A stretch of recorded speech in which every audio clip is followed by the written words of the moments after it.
You're listening to KNON 89.3 FM in Dallas, the voice of the people, voted best radio station for music 2 years in a row by the Dallas Observer. Did you know that KNON podcasts all of its local talk shows? KNON has local talk, each show covering your community in its own unique way. So if you missed one of our great morning talk shows, you can go back and listen to it online. We keep the shows for 2 months so you can hear everything you have been missing out on. Visit KNON.org for more information about the KNON Morning Talk Shows podcast. Also available on iTunes.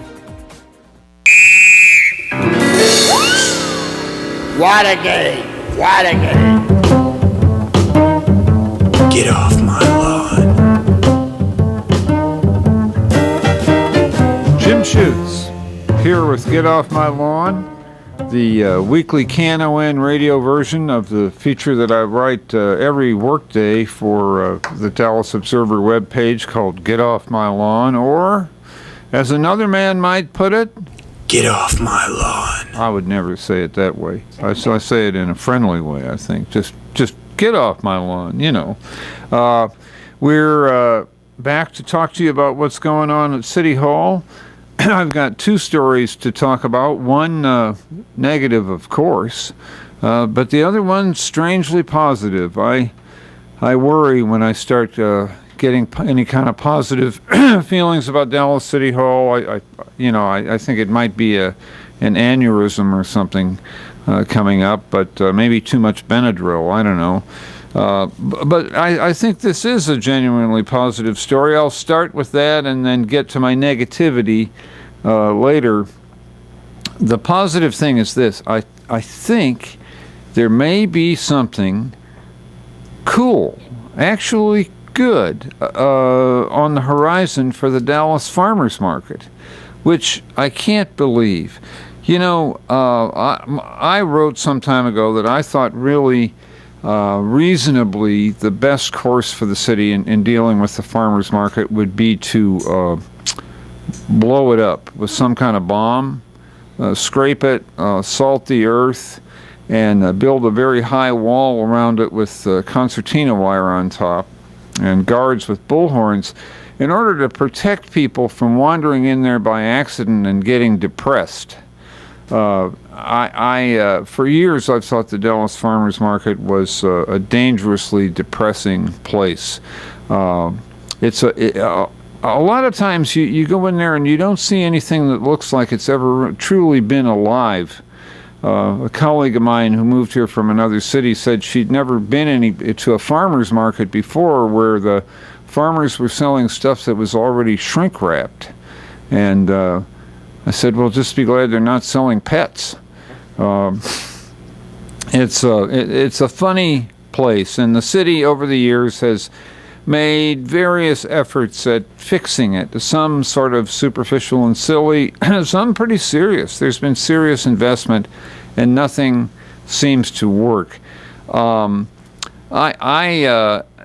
year ago, the Observer broke the story, actually, that Dallas City Manager Mary Soom was entertaining offers from people to privatize the market.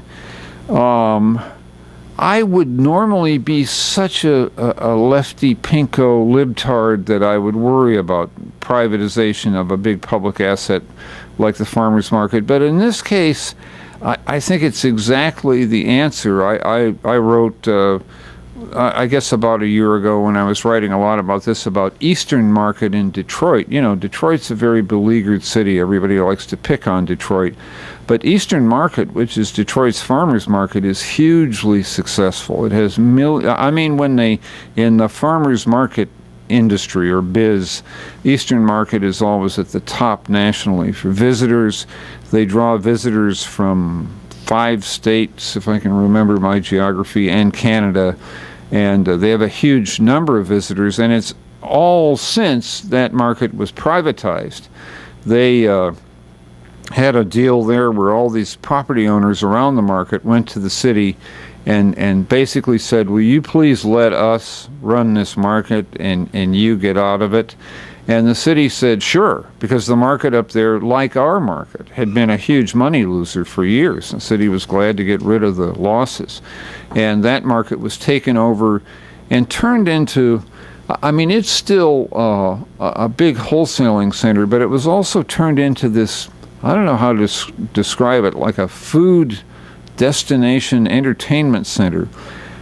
I got reinterested last week because there was a story in the New York Times about Grand Rapids, Michigan, which is making a $30 million investment in a downtown farmers market that sounds really cool. And I happen to be from Michigan. I know a thing or two about Grand Rapids. Grand Rapids is one of the least cool cities in America. It's like the capital of uncool. And when I read about this farmers market they're doing there, I got terribly jealous. I thought, okay, if Grand Rapids is going to be cooler than we are, then we all just need to go out and shoot ourselves. That can't be. So I started making some calls to see what was going on with our farmers market and learned that, in fact, the whole privatization deal is very much back on the front burner. It hit a speed bump when they first brought it up a year ago. They only had one group that was interested in taking it on, and I think they were sort of, you'd call it like an early exploration of the idea. Well, the idea has evolved over the last year. It's still that same basic group, which is centered around the Cobb family, C-O-B-B. That's Phil Cobb, who is a big pioneer, is, a restaurateur and developer. Phil Cobb was also very active in developing the McKinney Avenue trolley. And his wife, Janet Cobb, is in this deal, and then they have a son whose name is Blair Black, who is involved in it.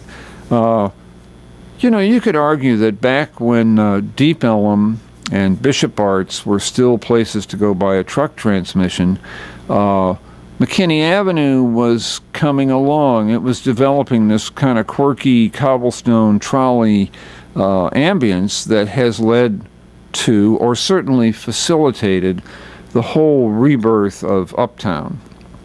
And Phil Cobb and his wife Janet were central figures in making all of that happen. They have a certain flair for style, and they're imaginative people when they approach the city regeneration.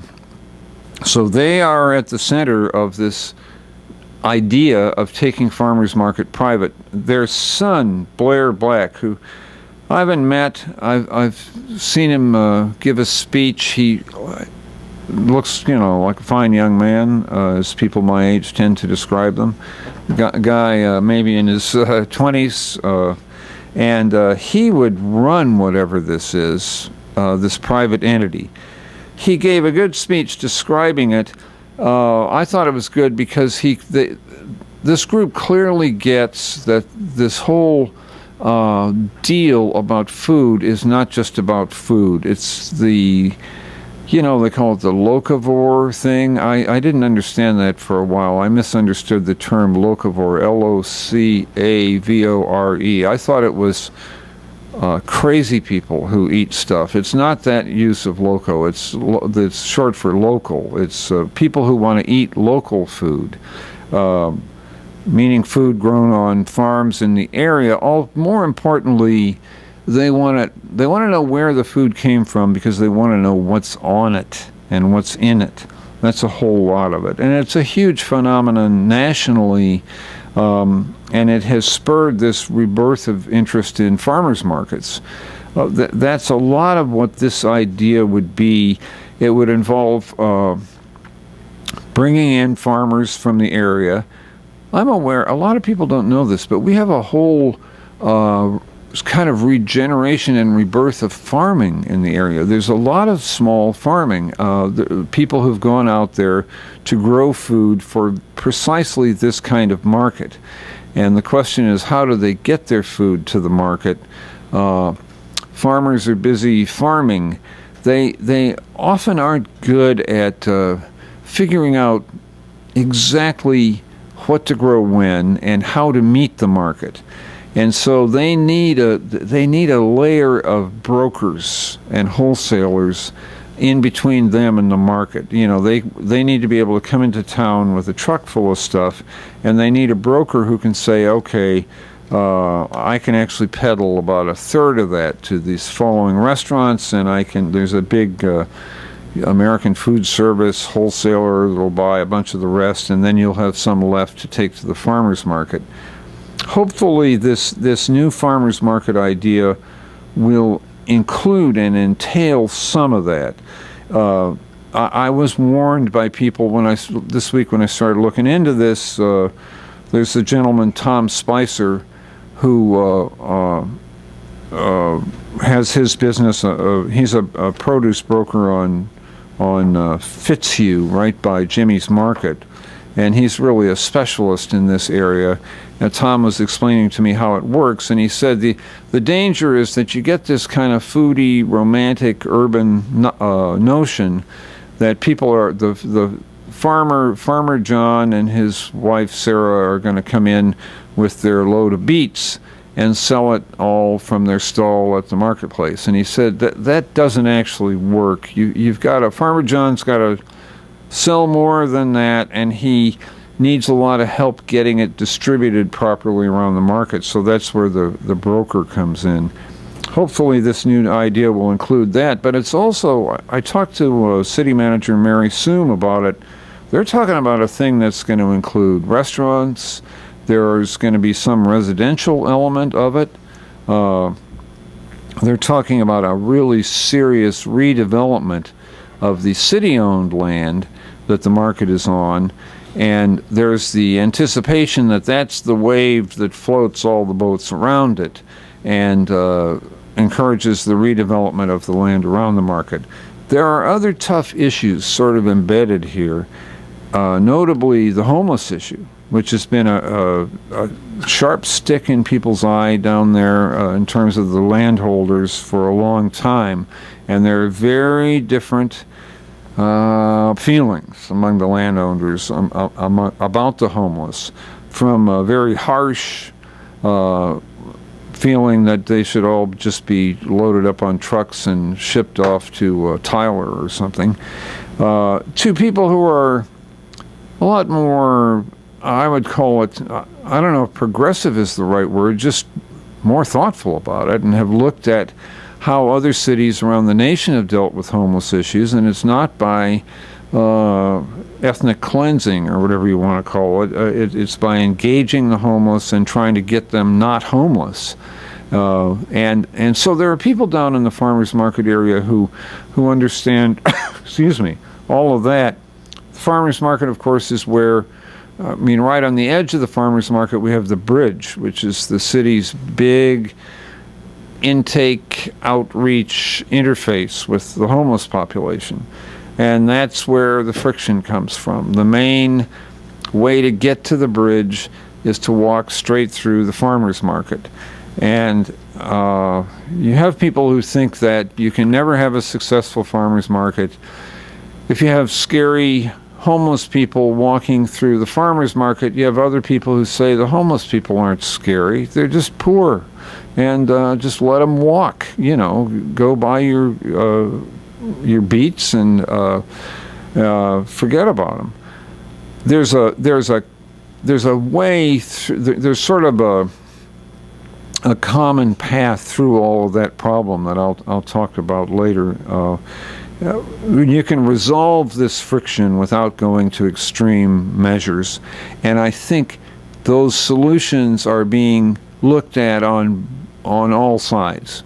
I think everybody involved is starting to look at how you can do some simple stuff. For example, the main footpath for homeless people to get to the bridge is through the market.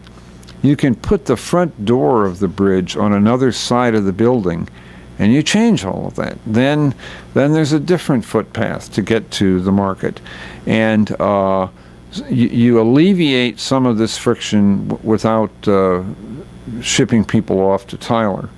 So anyway, that's the kind of stuff they're talking about.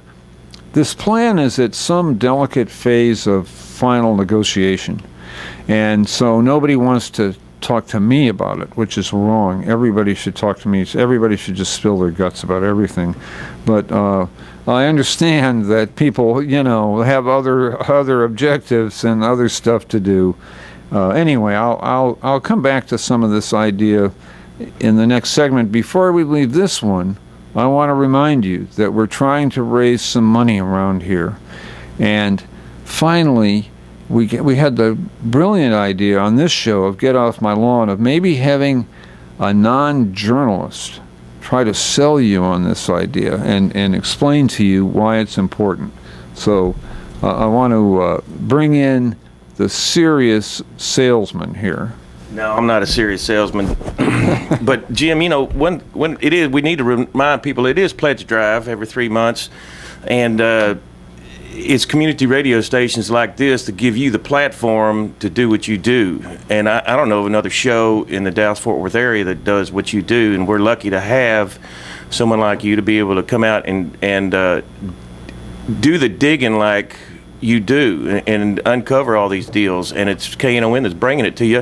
Folks, the radio, I am down here, this is Mark, and I'm down here with Clint, and we will take your phone calls, and we will take your phone calls. We've got many pledge premiums. If you're on your computer, you can go to knon.org and check out the pledge premiums. There's a zillion of them that Christian has come down and put up there. There's T-shirts, there's beer mugs, there's chairs, there's everything you could imagine if you need a premium. But the main thing is this Jim Schutze programming is fabulous programming, and that's what we need to support. And the phone number is a Metro 972-647-1893, 972-647-1893.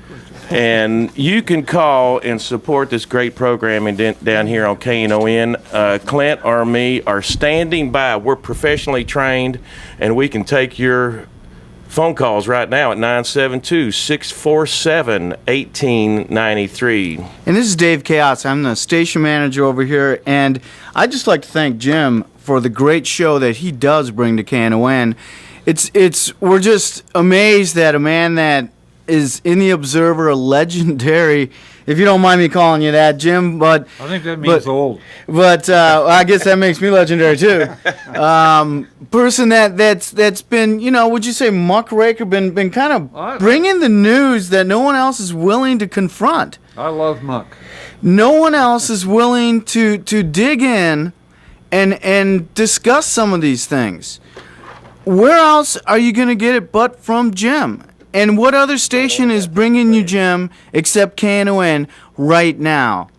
We need you to call 972-647-1893. The station is honored to have somebody of Jim's caliber bringing you the news you won't get anywhere else, getting deep into the story unlike anybody else. But it comes down to you. It comes down to you dialing 972-647-1893 and making that pledge and keeping this man on the air and keeping this news on your radio, keeping this information coming to you and coming out there. Join in. Let's get together and be part of this community and find out what's really going on in this community. A community radio station needs to be doing this. A community radio station needs to be letting people know what's really going on in the community. The news you won't get anywhere else. But the community itself needs to support it. 972-647-1893, KNON.org. Radio Democracy in Action. Be part of it. Well, now, Dave, you made me feel like I have to do good. So we'll see you after this break, and we'll talk a little bit more about the farmers market.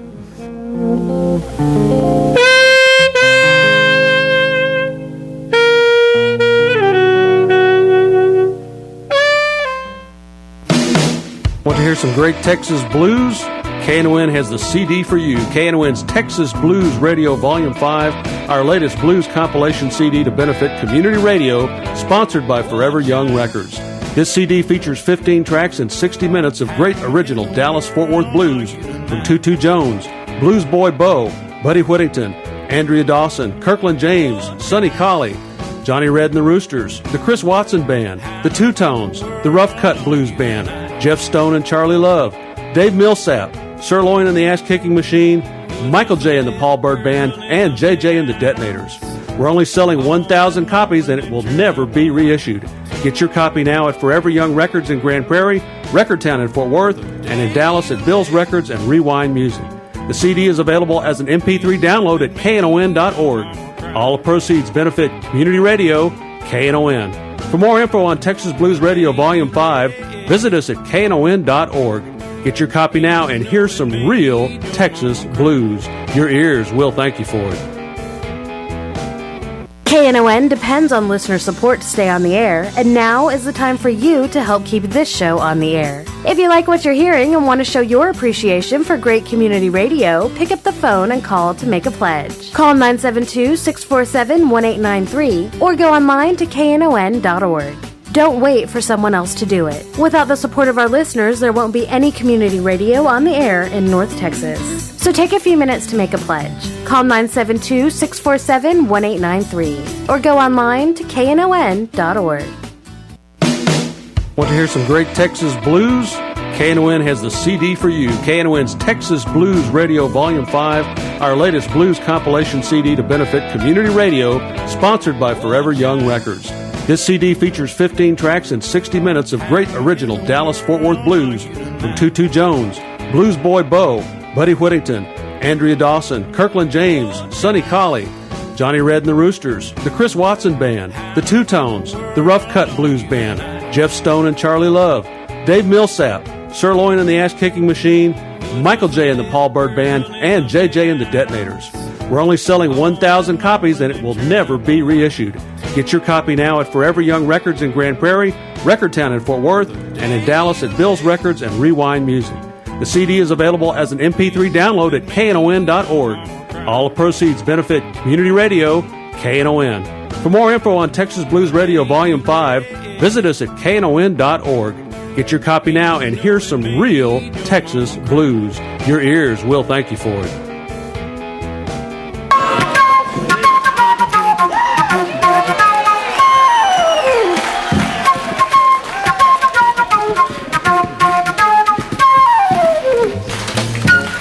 Jim Schutze, back with Get Off My Lawn.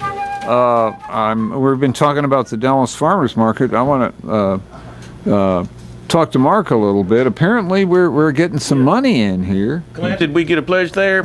Okay, well, Marshall Beerwinkle called up, and Marshall Beerwinkle met you at Doug Ed birthday party. Ah, you remember that? Yeah.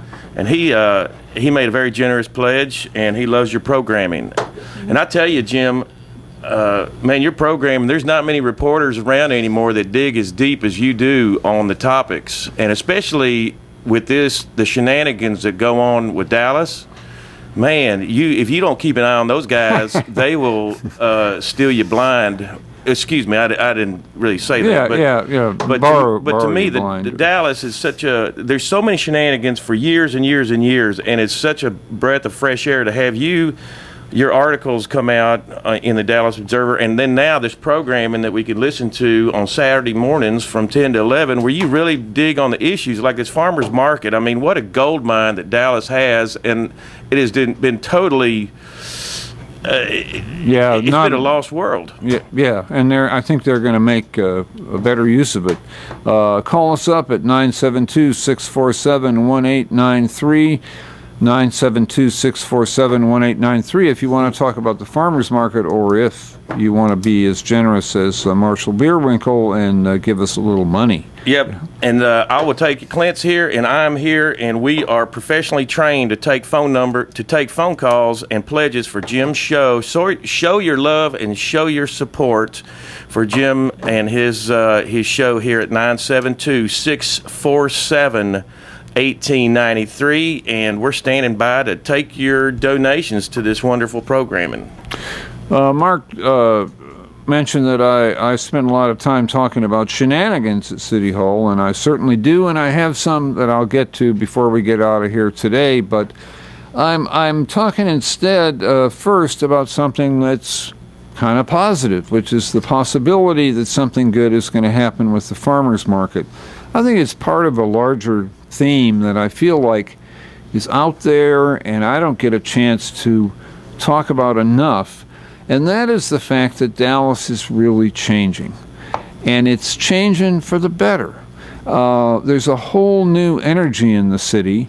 You see it in Bishop Arts, you see it in Deep Ellum, you see it on Uptown, you see it in some of the redevelopment that's going on in southern Dallas along the I-20 corridor. Instead of just wasting away, I think if you went back to the 1980s, there was a model of urban America that people had in their minds where the cities were just going through some kind of slow death. And instead, what we're seeing is a real regeneration of interest in the city and life in the city, and a new kind of sensibility. It's not all young people, but it has a lot to do with young people. It has a lot to do with 30-somethings, the so-called Gen Xers, writers like Richard Florida and Christopher Lineberger talk about them. Lineberger calls them the Seinfeld generation because they grew up watching Seinfeld. A lot of them grew up in the suburbs, and they developed this sort of interest in and hunger for urban life. In other words, people who like cities. We still deal with an old establishment here. And I think those are basically people who just don't like cities much. They like a kind of social separatism, whatever you call it, gated communities, cul-de-sacs. That's where they feel happy and they feel good, off with their own kind. And this new sensibility in Dallas is much more cosmo. It's much more urban diverse. It's much more at home, rubbing shoulders. And you see it in the way a lot of the new developments going on, not just the commercial development in Bishop Arts, but the residential development around it. There's less of an attitude that if you're going to go into an urban neighborhood, you have to gentrify it. You have to push everybody who's not like you out, and in effect create your own little suburb in the city. There's much less of that. There's much more kind of an interest in the people who are already there, and interest in having some spice of life and some alternatives and differences between people. All of that is really bubbling up, and it manifests itself in different ways in the city. The bicycle thing is part of it. People who feel cool, feel safe, feel they have fun riding around the city on their bikes instead of going around in these SUVs that look like armored vehicles. It's a whole different mentality and culture. And it has shown up also in the business of neighborhood farmers markets and community gardens, doing stuff where you are and kind of getting out into the Texas heat in the summer and enjoying it and digging some dirt and excuse me, loving the urban environment that's around you. I think that's what's manifesting itself in this farmers market movement downtown. As I explained earlier, the idea here is to privatize the market, turn it over to some private people who can run it with a little more flexibility and maybe some pizzazz and imagination, and run it as a kind of destination, almost like an entertainment center. I think there's a whole lot of stuff still to be worked out. I asked the city manager when she thought that she'd have something that she could take to the city council to vote on, and she kind of said, well, not before next May, because they're negotiating these final details. And with big, huge, complicated stuff like this, there's many a slip twixt cup and lip, and it's not necessarily guaranteed that this thing could still crater, but it's a really hopeful possibility, and it's something we should all watch and stay interested in. So there's my positive talk for the day. I need somebody to come slap me upside the head and get some of that positivity out of me so I can get back to my normal mode. which is talking to you about, as Mark says, shenanigans. And some shenanigans are fast and slick and come up on you by surprise. Other shenanigans in Dallas, you have to watch over a really long stretch of years to see the trick, to see what's going on. So this week, there was a big announcement that they finally awarded the contract to rebuild all the huge freeway intersections in downtown Dallas. They call it the Horseshoe. I don't know why. It doesn't look like a horseshoe, but they call it the Horseshoe. And it's where I-30 meets I-35E at the river. You got two bridges. You really have, it's like, if you think of those I-35 and I-30 each is having a separate leg that comes together at downtown. It's almost like four freeways, and they all jam in there together, and we all know what a mess it is. All of that intersection of the freeways just sort of got done bit by bit over the years incrementally, and there wasn't a lot of overview. And so you have a lot of weird exits and entrances, and you have traffic piling in on itself in ways that isn't well planned, and it creates a big bottleneck there. So the State Highway Department, with a bunch of federal money, is going to rebuild all of that. And that means that all these four freeways, or two freeways, depending on how you view it, are going to be under construction right in the middle of downtown at the same time. And you might think, Lord, what are they going to do with the traffic? Well, what they're not going to do, what they don't have to do, what will not be a part of this, is building a new expressway, a toll road along the Trinity River as a detour. Here, let me back up and explain a little. The powers that be for 15 years have wanted this toll road along the Trinity River. And their problem is they want it to drive up, they think it'll help them redevelop their land along the river. They're probably wrong about that even. It probably doesn't even work as a real estate idea. They don't get all this stuff we just talked about at the first part of the show. The whole rebirth of the city, that doesn't have to do with people driving in and out of town on expressways. That has to do with what they call walkable neighborhoods. People want to live and shop and be right where they are. They don't need a new expressway for that, but the people who own the land along the river have a sort of 1950s view of the world, and they think they've got to have this new expressway along the river in order to redevelop their land. All that land is now old, worn-out warehouses, and they want to do this thing as a kind of Shangri-La, Turtle Creek, every high-rise fancy thing you could charge a bunch of rent for, they want to put in there, which is okay. It's their land. They can try whatever they want, but they want this freeway to make it happen. And they don't want to pay for it themselves, of course. They want us to pay for their freeway so they can redevelop their land. One of their arguments has been, well, traffic downtown is a big snarled up mess, and we can't rebuild those freeways unless we have the Trinity River toll road as a detour, so people can drive on that while they're fixing the other freeways. That's always been a crazy argument. Where in the world do you build a new freeway as a detour for another freeway? Look at what the High 5 thing is. That's up where Central Expressway meets 635, and over a period of years, they rebuilt that huge intersection. Now you have all those gigantic flyovers and bridges up there. They didn't build a new freeway somewhere else as a detour for that. They just built detours. You got to remember that period. You drove along a little kind of two-lane detour through it for years while they were working on the rest of it. And traffic moved. They moved all the traffic through it. They never shut off the traffic. What happens when they have something like that is that a lot of people find another way to go.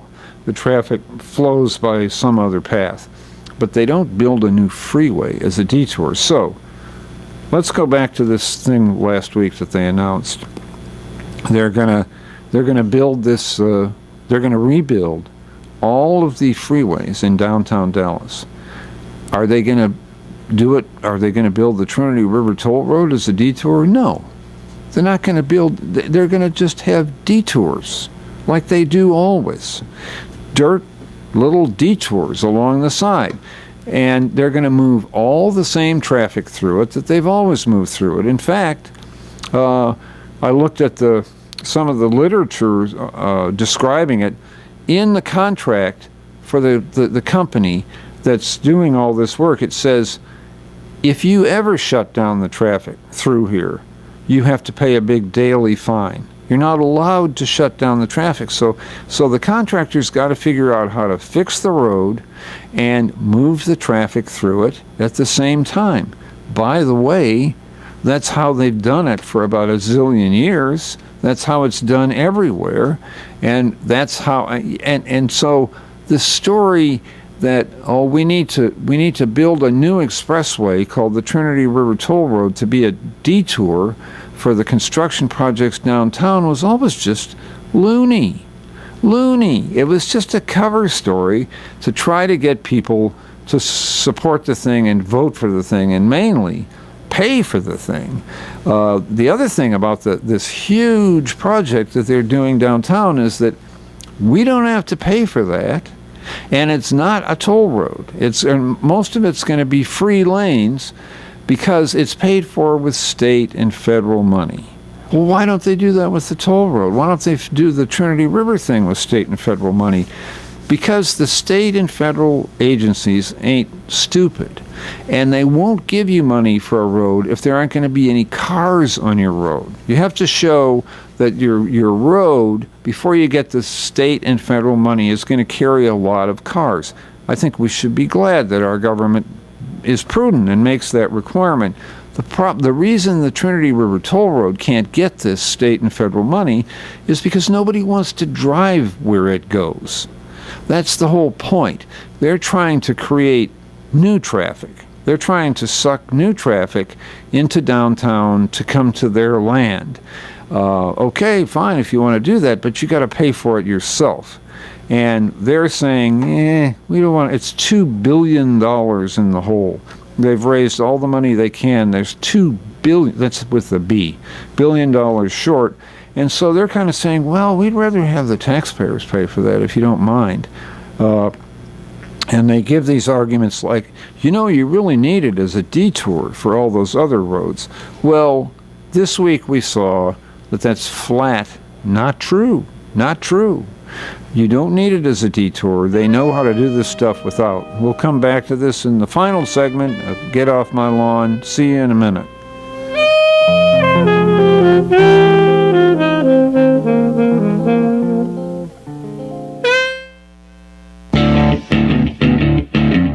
Hey folks, this is J-Mac of KNON's Texas Blues Radio, and I'm celebrating 25 years on the air at KNON with a big party on Sunday, November 18th at Port David's Pub. Joining me are my great friends Texas Slim and Jason Elmore, so there's going to be a lot of great music. Get there early for a special one-of-a-kind acoustic opener. Doors open at 5 p.m. for an evening of some of the best blues this side of the Trinity River. It's going to be a party you don't want to miss. Who knows who may show up and sit in? Tickets are available now at knon.org, Bill's Records in Dallas, and Forever Young Records in Grand Prairie. Please join us at my 25th anniversary party with the Texas Slim Trio and Jason Elmore and Hoodoo Witch on Sunday, November 18th at Port David's Pub, located at 1313 South Lamar in Dallas. See you there. Want me out of their neighborhood.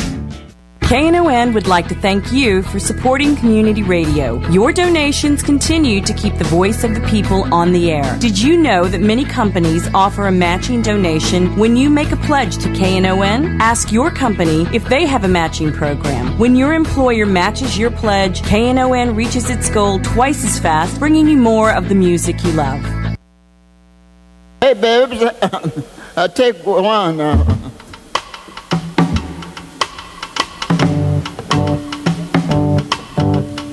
Jim Schutze back with Get Off My Lawn. Before we get off on something else, I want to thank Marshall Bierwinkle again for calling in and making a generous pledge to help keep us on the air. I hope some more of you can do that at 972-647-1893. 972-647-1893. Mark, why is it important for people to help us? Well, we KNON is a jewel out there, and there's not a lot of radio stations that can get honest reporting like this. Jim, I love it that you are staying on this toll road deal, because that was one of the biggest rip-offs It was criminal what they've done. You know, every great city in the country and the world has great parks. So why would you want to run a road right up the butt of a great park? It just makes no sense. And you've been staying on this for years and years and years, and now you've got the ability to talk about it on the air, not only in your Dallas Observer reporting, but on this radio station on KNON. You got a great time and a lot of people out there, and man, to have honest reporting like that is a real blessing. This isn't Fox, this isn't CNN, this isn't, you know, this is just honest city local reporting that Jim is bringing y'all, and we need to support this radio station. Most importantly, we need to support this show from 10 to 11. Ed Schutze. It's not Ed Schutze.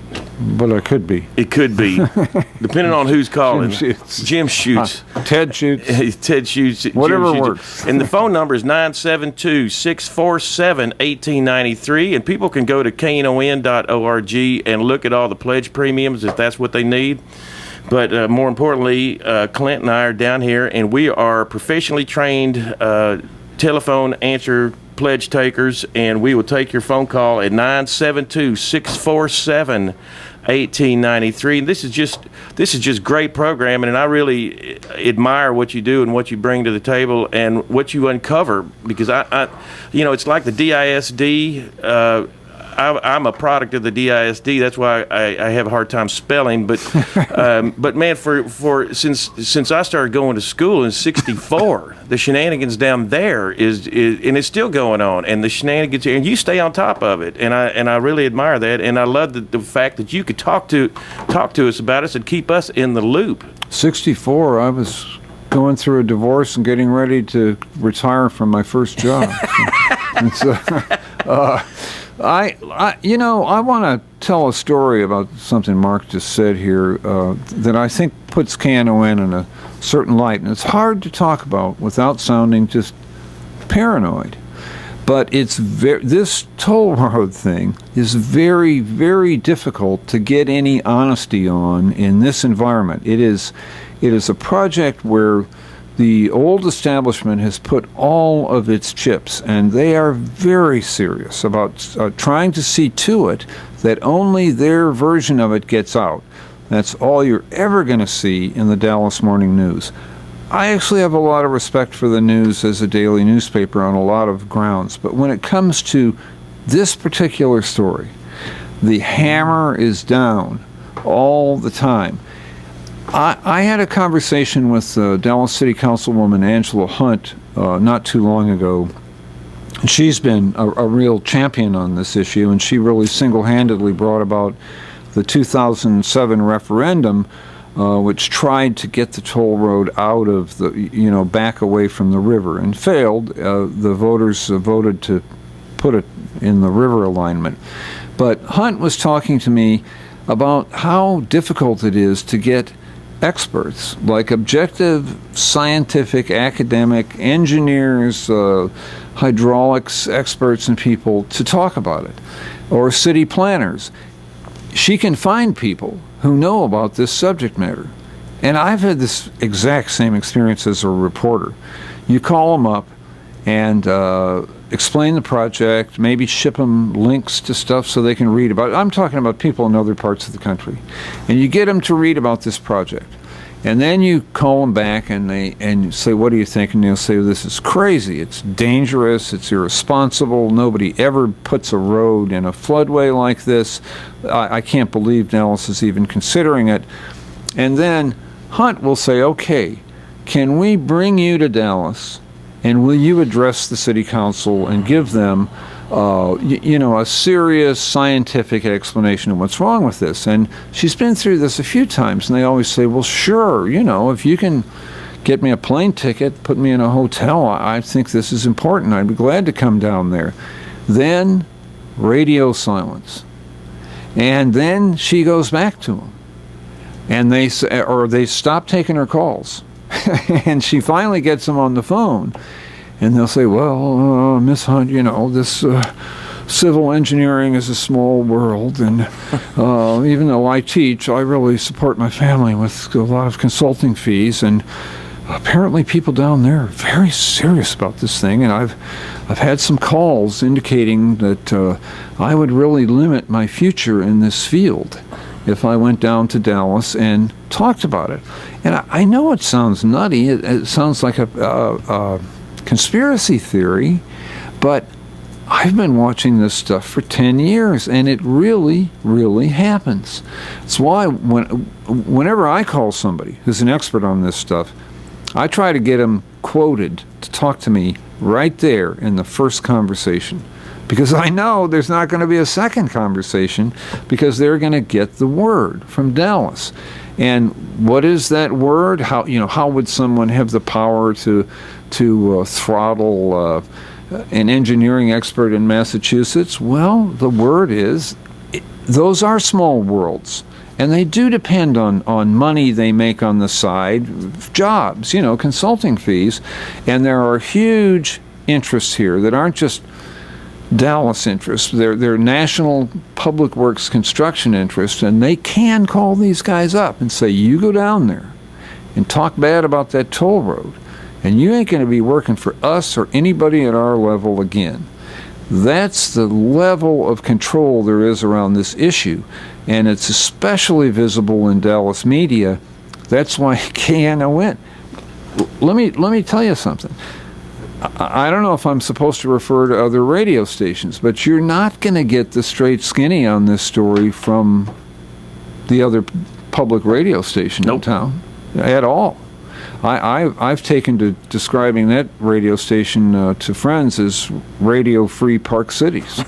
They're very controlled, and so, Mark, when you say that the KNON is a unique asset to the community, man, that's absolutely well. True. It is, Jim. You've got it's such a great platform, and you're right. There's other radio stations are not going to let a guy like you get on the air and speak about the hard facts. And you've been doing it, and I'm just so tickled that you're not at 7 o'clock in the morning anymore on Monday morning, and that you're at 10 o'clock on Saturday mornings. And this is just man, you're just brilliant when it comes to this, and you stay on these people, and I'm just thankful that KNON, and KNON has been doing this for 29 years, giving guys like you a platform and free programming that really matters. It's not bought and paid for by any marketing company or any big music outlet or marketing firm. Mm-hmm. And to be honest about it, I've seen other reporters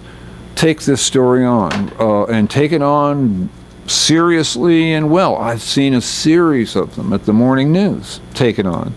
They're never there long afterward.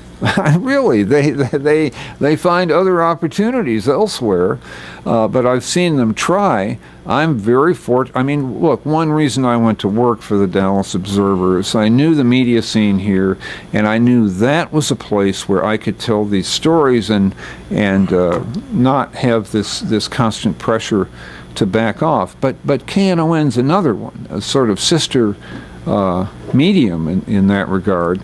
So it sure is, and you get paid so much to come down here on Saturday mornings to stay on top of it. You do this out of the love of what you do and the passion you have, and that's why we need some folks to call in today at 972-647-1893. I think you got about 10 more minutes to raise some dough for this format here on Saturday mornings from 10 to 11.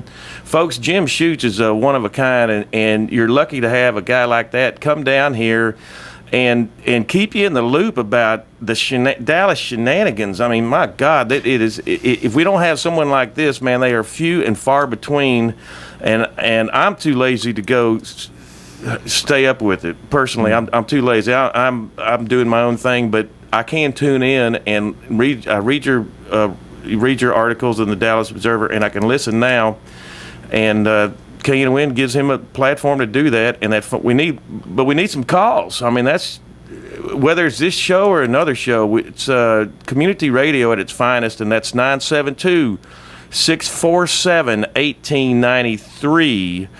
And professional trained guys are down here to take your phone call to That's right. support Jim in this great programming. And Mark, thanks very much for your kind words. I have a great motivation for keeping after stories like this. A reporter friend of mine at another newspaper once said to me, "It's really great that the Observer lets you do stories like that." And I said, "Oh, they don't let me do them. They fire me if I don't do them." That's a good boss. Yeah, that's what they're looking for.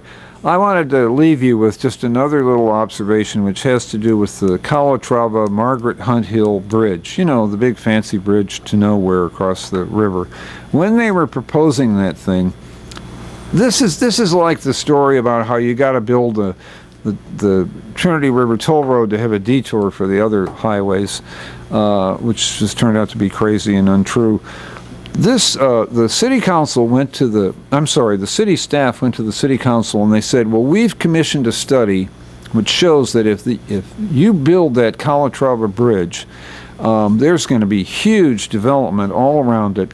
And by the way, we already have a major entity that wants to build a big complex right at the foot of that bridge. As soon as you get that bridge up, they're going to start on this complex. And so that'll be a big tax base for the city. The city will make lots of money on taxes from the development from this bridge. So the bridge is really a profit center for the city. It's going to generate all this development. So I thought that was amazing, and I asked if I could see the study, and they said no. And I said, well, can you tell me who the entity is that's going to build the big complex? And they said no. And so I went through this big Texas Public Information Act thing of trying to get this study, and went to the Texas Attorney General, and he said, no, you can't have the study. So I went back to the old-fashioned route. I had somebody pass a copy of the study to me in a brown envelope in the basement of City Hall. That's called the Dallas Observer Information Act. And I looked at it, and I looked in the study, and guess who the big entity was that was going to build this huge, gleaming new complex at the foot of the bridge? The city. The city staff. They were saying they were going to do it. Well, there were a couple problems with that. They said this was going to improve the tax base. If the city builds it, the city doesn't pay taxes to the city. So that wasn't going to work also. I'd never heard a word about this huge, I don't think the voters had ever heard a word about a huge new complex that the city was going to build at the base of the bridge. You kind of have to take that to the voters. That's not a done deal until the voters say you can do it. So I would suggest that the report that they ginned up saying that this bridge was going to spawn a huge redevelopment was not truthful. But I did say it at the time, and I think some people listened, and some people maybe thought I was being too critical. So time has passed. The bridge is built. It's there. And now we can look at it over time, and we can judge what shenanigans may or may not have gone on. Have you seen a huge new complex being built at the foot of the bridge? No. I haven't seen nothing. There are some guys over on the West Dallas side who say that they're going to have, they bought some old warehouses and they hope to put restaurants in them. That's great. You have to wish them luck. But on the city side, where the city promised huge new redevelopment as soon as this bridge goes up, nothing, nada. I don't see a thing. What they count on is that from the time that they promised this redevelopment to now is a space of almost 10 years. And so they figure, well, nobody's going to remember. Nobody's going to remember what we said back then. So I think you, KNON listeners, need to be among the rememberers. You need to remember that they promised all this stuff. And it was, I want to be careful with my language. I don't want to accuse people of, I don't want to accuse too harshly. So instead of using the L word for what this was, I'm going to use an F word. It's only a 3-letter word, fib. I think it was a fib. They told a fib about this project. It's a fib that involved hundreds of millions of dollars of your money to pay for the bridge and the approaches and everything else. They've also told this story that, oh no, the bridge was paid for with private money. No. They got some private money at the end, which was a wealthy family buying naming rights so they could name the bridge after themselves. But you and I paid for that bridge. I forget what the final cost was. I know that it was 4 times what it would have cost to build just a regular bridge. And then you always had the question, why do you even need a regular bridge since the only thing at the other end of it is Ray's gun shop? And if you look at that bridge now, it's got a traffic count of about 1 car every half hour. But there you have it. That's just an example to me of the willingness and ability of people to play fast and loose with the truth when they want something. They want something done with tax money, your money and my money. And KNON stands out as one of the few places in this town where you can get the real story on it. I want to thank Marshall Bierwinkel again for calling in with a pledge.